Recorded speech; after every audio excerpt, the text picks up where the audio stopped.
ಮಾಜಿ ಸಚಿವ ಎಚ್.ಡಿ. ರೇವಣ್ಣ ಹಾಗೂ ಸಂಸದ ಪ್ರಜ್ವಲ್ ರೇವಣ್ಣ ಪ್ರಕರಣಗಳಿಂದಾಗಿ ಜೆಡಿಎಸ್ಗೆ ಒಂದು ರೀತಿ ಮುಜುಗರ ಸೃಷ್ಟಿಯಾಗ್ತಾ ಇದೆ. ಕೆಲವೇ ಕ್ಷಣಗಳಲ್ಲಿ ಆ ಕಾರಣದ ಹಿನ್ನೆಲೆ ಜೆಡಿಎಸ್ ಮಹತ್ವದ ಕೋರ್ ಕಮಿಟಿ ಸಭೆ ಕರೆದಿದೆ. ಜೆಡಿಎಸ್ ಕಚೇರಿಯಲ್ಲಿ ನಡೆಯುವಂತ ಕೋರ್ ಕಮಿಟಿ ಸಭೆ ಇದು. ಜಿ.ಟಿ. ದೇವೇಗೌಡ, ಎಚ್.ಡಿ. ಕುಮಾರಸ್ವಾಮಿ ನೇತೃತ್ವದಲ್ಲಿ ಮೆಗಾ ಮೀಟಿಂಗ್ ನಡೆಯುತ್ತೆ. ರೇವಣ್ಣ ಜೈಲು ಸೇರಿದ ಬೆನ್ನಲ್ಲೇ ಸಭೆಗೆ ಮುಂದಾಗ್ತಾ ಇದ್ದಾರೆ ಜೆಡಿಎಸ್ ನಾಯಕರು. ಮುಂದಿನ ಶಿಸ್ತು ಕ್ರಮ ತೆಗೆದುಕೊಳ್ಳುವ ಬಗ್ಗೆಯೂ ಕೂಡ ಚರ್ಚೆ ಸಾಧ್ಯತೆ ಇದೆ. ಪ್ರಕರಣದಿಂದ ಎನ್.ಡಿ.ಎ ಮೈತ್ರಿಕೂಟ ಅಂದರೆ ಬಿಜೆಪಿಯ ಜೊತೆ ಜೆಡಿಎಸ್ ಕೈ ಜೋಡಿಸಿದೆಯಲ್ಲ, ಆ ಗೊಂದಲ ಕೂಡ ಇದೆ. ಮೈತ್ರಿ ಬಗ್ಗೆ ಮರುಪರಿಶೀಲನೆ ಮಾಡಬೇಕು ಅಂತ ಹೇಳಿ ಬಿಜೆಪಿ ನಾಯಕರು ಅಲ್ಲಲ್ಲಿ ಹೇಳಿಕೊಳ್ತಾ ಇದ್ದಾರೆ. ಬಿಜೆಪಿ ವರಿಷ್ಠರ ತೀರ್ಮಾನಕ್ಕೆ ತಕರಾರಿಲ್ಲ ಅಂತ ಹೇಳಿ ಎಚ್.ಡಿ. ಕುಮಾರಸ್ವಾಮಿ ಕೂಡ ಹೇಳಿದ್ದಾರೆ. ಮೈತ್ರಿ ಬಗ್ಗೆ ಕೋರ್ ಕಮಿಟಿ ಸದಸ್ಯರ ಅಭಿಪ್ರಾಯವನ್ನು ಕೇಳ್ತಾರೆ. ಮುಜುಗರ ಹಿನ್ನೆಲೆ ರೇವಣ್ಣ ಪ್ರಜ್ವಲನ್ನು ಉಚ್ಚಾಟನೆ ಮಾಡ್ತಾರಾ? ಮೋಸ್ಟ್ಲಿ ಪ್ರಜ್ವಲ್ ರೇವಣ್ಣ ಅವರನ್ನು ಉಚ್ಚಾಟನೆ ಮಾಡುವಂಥ ಸಾಧ್ಯತೆ ಇಲ್ಲಿ ಜಾಸ್ತಿ ಇದೆ. ಆದರೆ ಎಚ್.ಡಿ. ರೇವಣ್ಣ ಅವರ ಕುರಿತಂತೆ ಹೋರಾಟಕ್ಕೆ ನಾವು ಸಜ್ಜು ಮಾಡ್ತಾ ಇದ್ದೀವಿ. ಒಬ್ಬ ಶಾಸಕಾಂಗ ಪಕ್ಷದ ನಾಯಕನಾಗಿ ನಿನ್ನೆ ಕುಮಾರಸ್ವಾಮಿ ಅವರ ಮಾತುಗಳನ್ನು ನೀವು ಗಮನಿಸಬೇಕಾಗಿತ್ತು. ಒಬ್ಬ ಶಾಸಕಾಂಗ ಪಕ್ಷದ ನಾಯಕನಾಗಿ ನಮ್ಮ ಪಕ್ಷದ ಶಾಸಕನ ರಕ್ಷಣೆಗಾಗಿ ನಾವು ಹೋರಾಟ ಮಾಡ್ತೀವಿ ಅಂತ ಹೇಳಿದ್ದಾರೆ. ಎಚ್.ಡಿ. ರೇವಣ್ಣ ಪರವಾಗಿ ಧ್ವನಿ ಎತ್ತೀವಿ, ಅವರು ನಮ್ಮ ಶಾಸಕರಿದ್ದಾರೆ, ಆ ಕಾರಣಕ್ಕಾಗಿ ಹೋರಾಟದ ಹಾದಿ ಅನಿವಾರ್ಯ ಅಂತ ಹೇಳಿದ್ದಾರೆ. ಒಂದು ಕಡೆ ಹೋರಾಟ ಮಾಡ್ತೀವಿ ನಮ್ಮ ಶಾಸಕರ ಪರವಾಗಿ ಅಂತ ಶಾಸಕಾಂಗ ಪಕ್ಷದ ನಾಯಕರೇ ಹೇಳಿರುವಾಗ ಉಚ್ಚಾಟನೆ ಅಥವಾ ಅಮಾನತು ಇದೆಲ್ಲವೂ ಕೂಡ ಸಾಧ್ಯವಿಲ್ಲ. ಇದರ ಜೊತೆಗೆ ಕುಮಾರಸ್ವಾಮಿ ಅವರು ಹೇಳ್ತಾ ಇದ್ದಾರೆ, ರೇವಣ್ಣ ಅವರ ವಿರುದ್ಧ ರಾಜಕೀಯ ಪಿತೂರಿ, ರಾಜಕೀಯ ಷಡ್ಯಂತ್ರ ಮಾಡಿದ್ದಾರೆ. ಡಿ.ಕೆ. ಶಿವಕುಮಾರ್ ಇದರ ಹಿಂದೆ ಇದ್ದಾರೆ, ಡಿ.ಕೆ. ಶಿವಕುಮಾರ್ ಷಡ್ಯಂತ್ರ ಮಾಡಿದ್ದಾರೆ ಅಂತ ರಾಜಕೀಯವಾಗಿ ಕಾಂಗ್ರೆಸ್ನತ್ತ ಬೆರಳು ತೋರಿಸ್ತಾ ಇರುವಂಥ ಕುಮಾರಸ್ವಾಮಿಯವರು ಎಚ್.ಡಿ. ರೇವಣ್ಣ ಅವರನ್ನು ಅಮಾನತು ಮಾಡಲಿಕ್ಕೆ ಅಥವಾ ಉಚ್ಚಾಟನೆ ಮಾಡಲಿಕ್ಕೆ ಅವಕಾಶ ಕೊಡೋದಿಲ್ಲ. ಆದರೆ ಪ್ರಜ್ವಲ್ ರೇವಣ್ಣ ವಿಷಯದಲ್ಲಿ ಏನು ಬೇಕಾದ್ರೂ ತೀರ್ಮಾನ ತೆಗೆದುಕೊಳ್ಳುವ ಸಾಧ್ಯತೆ ಇದೆ.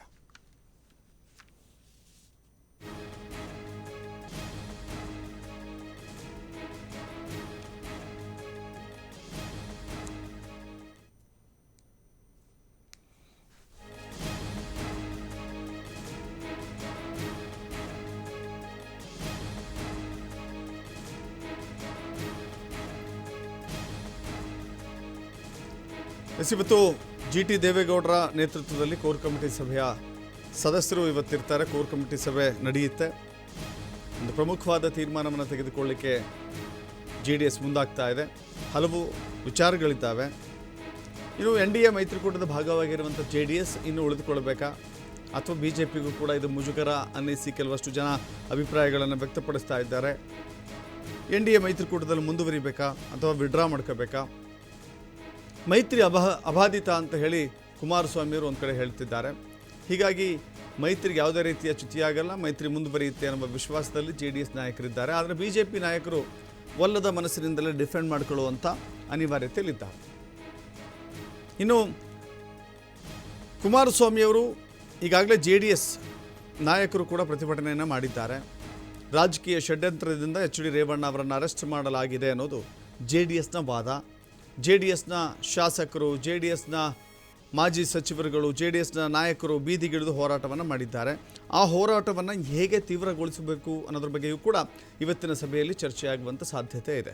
ಮತ್ತಷ್ಟು ಮಾಹಿತಿ ನಮ್ಮ ಪ್ರತಿನಿಧಿ ಸ್ವಾಮಿ ನೀಡ್ತಾರೆ. ಸ್ವಾಮಿ, ಗಮನಿಸ್ತಾ ಇದ್ದೀವಿ, ಒಂದು ಕಡೆ ಎಚ್.ಡಿ. ರೇವಣ್ಣ ಅವರ ಬಂಧನವನ್ನು ವಿರೋಧಿಸಿ ನಡೆಯುವಂಥ ಹೋರಾಟಗಳು, ಇನ್ನೊಂದು ಕಡೆ ಶಾಸಕಾಂಗ ಪಕ್ಷದ ನಾಯಕನಾಗಿ ನಮ್ಮ ಶಾಸಕನ ರಕ್ಷಣೆ ನಮ್ಮ ಹೊಣೆ ಅಂತ ಹೇಳಿ ಕುಮಾರಸ್ವಾಮಿಯವರು ಹೇಳಿದ್ದಾರೆ.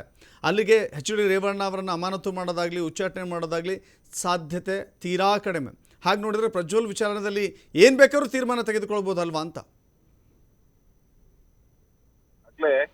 ಪ್ರಜ್ವಲ್ ಅವರ ಪೆನ್ ಡ್ರೈವ್ ಪ್ರಕರಣಕ್ಕೆ ಸಂಬಂಧಪಟ್ಟಂತೆ ರಾಜ್ಯ ರಾಜಕೀಯದಲ್ಲಿ ಸಾಕಷ್ಟು ಚರ್ಚೆಗಳಾಗ್ತಾ ಇದೆ.